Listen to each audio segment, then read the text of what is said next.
When the Telephone Rings.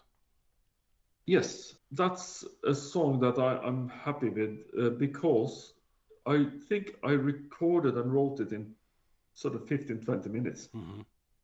So it is that sort of thing where inspiration hits you and you write the lyrics and they're all good and you play the music and it's all good. And I recorded this with the lap steel in drop D tuning. Neil Murray plays beautifully on it, and the drums, I actually have a funny story about that because I sent them to the same drummer I told you about earlier, Matija Bertal in Croatia, and he plays very good on it. He play, it was a bit safe.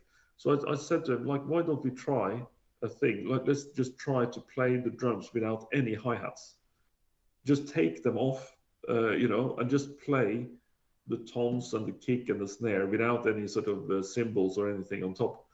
I thought, I've never done that. It was a bit strange, right?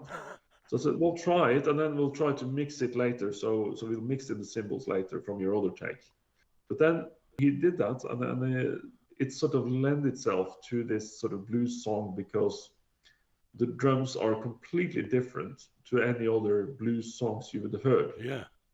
And also it enabled me to increase the volume of the drums in that track.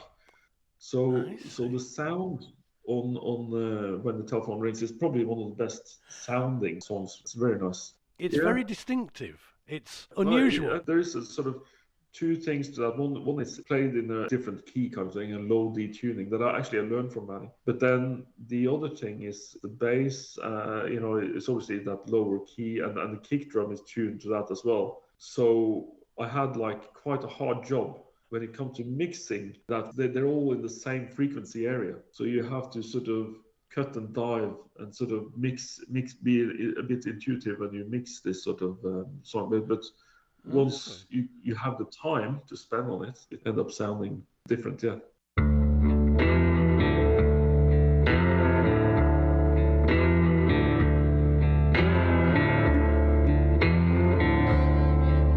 When the phone rings,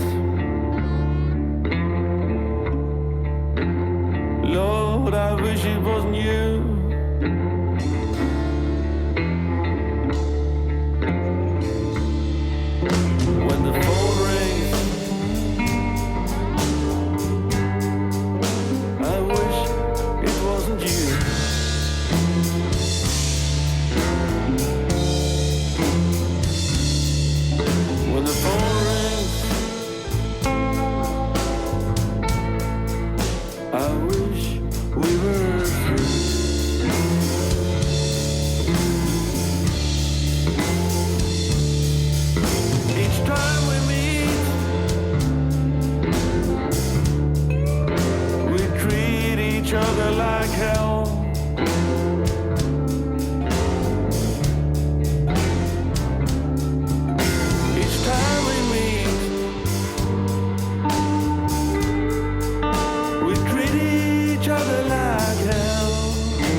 Seems like the down